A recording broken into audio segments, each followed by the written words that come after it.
My name's Aaron, welcome back to my channel. How are you? I'm fantastic and I'm doing really well. And today I'm reviewing from the house of Born to Stand Out, Drunk Saffron, Eau de Parfum. This is £160 for 50ml and the notes are cognac, saffron and musk. It's also got other things, plum, coffee, leather, patchouli, musk. So this can be worn all year round, unisex, and also one day at night. A glass of indulgent cognac and lipstick stains. And it's saying in here in the ingredients, alcohol, fragrance, water, glycerin, and then benzoyl benzoate. It should be alcohol denate, fragrance parfum, water, agua. I don't know why I'd have glycerin in, how weird. Anyway, do we have our bottles of Drunk Saffron by Born to Stand Out? Are we engaged with a higher self? Let's get testing. So I'm going to undo the presentation. I don't know what it is. I don't know what it looks like. I've seen it on pictures, obviously, but not in firsthand. I do love the red. I love primary colors. I think it's very nice. It's nice and weighty. I like the matte feel. I love the printing on it. Looks very professional. Plastic cap. Just devalues it when you've got I think it's a very lovely presentation, and then you've got a plastic cap on top. It just feels cheap. It just feels, if you can do plastic, make it weighty. But I just think this feels really weighty, and this just kind of feels like a little bit like of an afterthought. Okay, let's have a look at the atomizer. Okay, let's apply the fragrance and see what we think. So I read that this company was produced by an exciting company in Korea, and I really didn't know what to think. I like the names, and I like the graphic presentation, and I like the name Born to Stand Out. It's quite cool. And from that, I would expect daring perfumery. I really would expect maybe complex perfumery that's different, niche. It's definitely going for niche, individual, artisan, indie sort of perfumery. And I'm not getting it. And I'm really disappointed. So what you're getting, the construction of this is vanillin, ethyl maltol, quite high up in the formula. So the major constituents are very sweet, vanillic, and ethyl maltol at high concentrations can smell syrupy.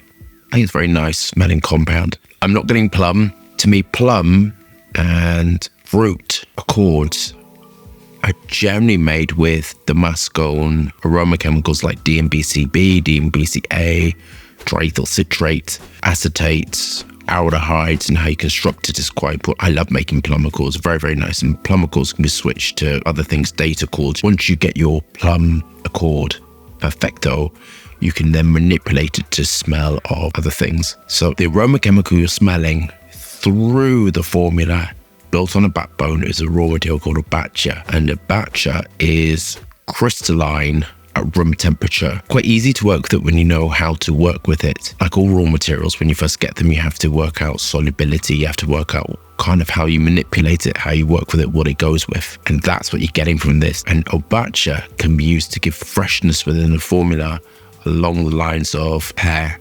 apple, Japanese pear, that sort of thing. It gives that sort of fresh, clean, sort of appley. But this is, to me, I would never use a batcha as the major constituent of the perfume. I just wouldn't do it. It can give you elevation, it can give you expansion, but I always think of it as like a raw material I use to build. I'm not saying it's right or wrong, because people can do what they want, you see. On to my final thoughts. Part of me likes this because of, I love vanilla, ethyl maltol, the masculine molecules. This kind of has the building blocks to be really fantastic, but the huge amounts of batcha and benzoin is leaving me lacking of where this could be.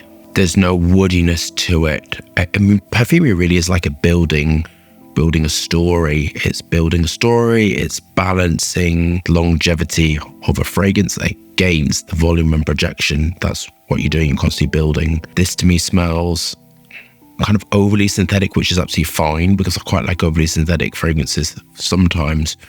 But to me, it's lacking quite a lot of things I would have loved in this to balance it. To me, it doesn't feel very balanced. It feels top heavy, transparent, appley. I'm not getting any cognac. I'm not getting any plum. I'm not getting any patchouli at all.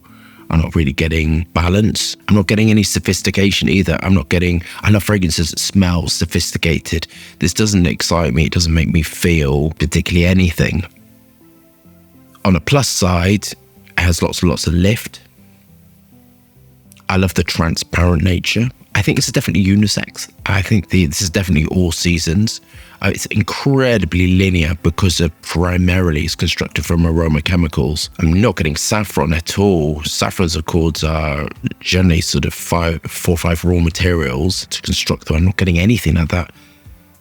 This I would use as a starting block, and I would have built in really like a Middle Eastern backbone to it. That sort of gorgeous Middle Eastern perfumery. So much you could have done with this. Heliotrope would have been delicious with this. I would have added some more of the C18, C14 gamma galactone. It's got trace amounts of something. It smells very juvenile as well. I think that's the problem I'm having. It doesn't really smell to me sophisticated, but this is going to give you nice, airy sort of radiance because of the way it's been constructed. I love some cashmere in this. There's so much I would have loved, and it's kind of missing a lot for me. The price is quite up there for £160 for 50ml. I really want to have sophisticated perfumery. Sometimes simplistic is fine, but this is too simplistic for me. I'm about to 7 out of 10. If this price had been 80, I would have marked it higher. And as I said, I feel this fragrance is too simplistic. It's not sophisticated enough, and it's missing a lot. I mean, I would have gone direction of real plum or apple. There's so much I would have done. Javana would have been lovely. And this just, to me, smells like the starting blocks and unfinished.